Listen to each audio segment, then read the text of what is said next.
बिस्मिल्लाहिर्रहमानिर्रहीम। मेहरबानी साईं नाज़र बलोच साहब, साईं ज़ाहिर मां जो नहायत शुक्रगुज़ार आहियां साईं जन जो KTN सतसंग KTN न्यूज़ कशिश TV सभी जो मां नहायत शुक्रगुज़ार आहियां जिन मूंखे हिन पंहिंजे स्टेज ते टाइम ॾिनो।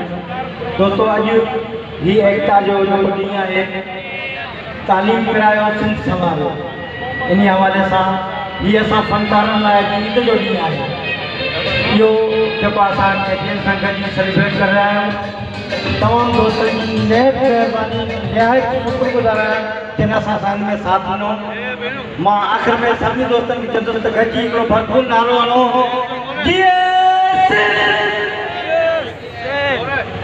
फयाज़ लाशारी आवाज़ वॾी महिरबानी। उन सां गॾु डायरेक्टर अदाकार सदाकार ज़फ़र को तव्हांजे आॾो हिन क़ौमी ईद जे हवाले सां ॿ लफ़्ज़ ॻाल्हाईंदो। ज़फ़र को साईं सदाईं करी मथे ज़िंद सुकार, दोस्त मिठा दिलदार आलम सब आबाद करी।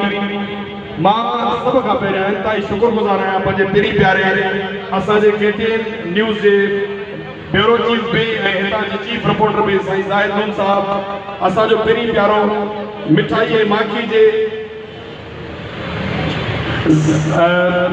माखी खां बि प्यारे, जंहिंमें मां सम्झां थो माखी खां वधीक मिठाण आहे साईं नाज़र बलोच साहब। सदाईं मिलंदो आहे, मुल्की मिलंदो आहे, ऐं सॼी सिंधी मीडिया जंहिंमें सिंधी न्यूज़, असांजो मेरान TV ऐं धरती टेलीविज़न नेटवर्क, ही सॼो जेको मेलो सजायो वियो आहे, गॾियल हिकिड़ी कोशिश आहे, काविश आहे। हर दफ़े जीअं हिन साल बि हिकिड़े मंच ते सभिनी सिंधी दोस्तनि खे पंहिंजे देश सां प्यार कंदड़नि खे हिते घुराए मोहबत जो इज़हार करण जे लाइ मौक़ो ॾिनो वियो आहे। मां सभिनी जो शुक्रगुज़ार आहियां ऐं हिते ज़िक्र कंदुसि पंहिंजे असांजे आर्टिस्ट जी तंज़ीम सिंध फनकार वेलफेयर ऑर्गेनाइज़ेशन सिंध जंहिंजो असांजो सरमान सैयद मनोवर शाह साहब आहे, उनजा बि अहकामात हुया। सॼी सिंध में असांजो सिलसिलो ही हले पियो। हर यूनिट मां, हर शहर मां, हर ज़िले मां जुलूस निकिरनि पिया। ऐं ज़िक्र कंदुसि पंहिंजे भाउ फयाज़ अहमद लाशारी साहब जो। मां सम्झां थो त सभु जी मोहबत हूंदी, पर फयाज़ जी जेका सिंध सां मोहबत आहे उहा ॾिसण जहिड़ी न आहे। ही माण्हू मोहबती, ही माण्हू प्यार भरियो, ही माण्हू सदाईं हर संद ते लबैक करण वारो। तो मां लख एहसान मञा थो सभिनी दोस्तनि जा जिन मूंखे इज़त बख़्शी, ऐं पंहिंजा जेके बि क्लब जा असांजा अकेडमी जा मेंबर आहिनि, सभु महिनती आहिनि, महिरबान आहिनि, हर वक़्तु हर संद ते लबैक करण वारा आहिनि। वॾी महिरबानी।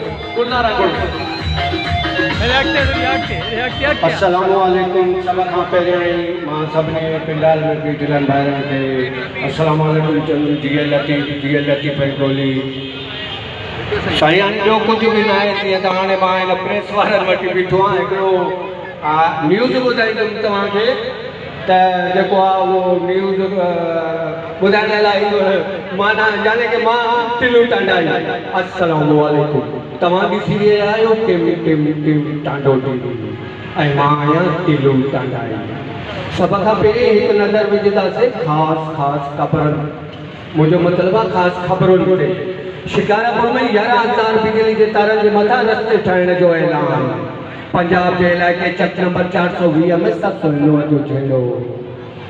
शिकारपुर भरिसां मछीअ जे हिकु तलाउ मां हिकु मछी खुदकीअ मथां टपो ॾेई ख़ुदकशी करे छॾी। खेरपुर भरिसां भंग घोटी ते कूंडे में ज़ोरदार धमाको।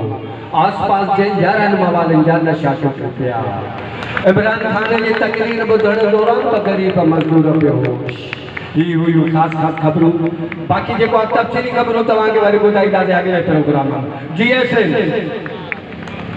दोस्तों कीअं लॻो टिलू टांडाई जो ख़ाको अवांखे? ही मज़ाज दुनिया जो बादशाह कैरेक्टर रोल में सदाबहार। सो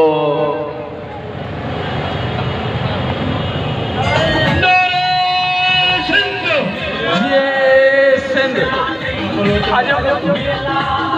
अजो ॿिए क़ौमी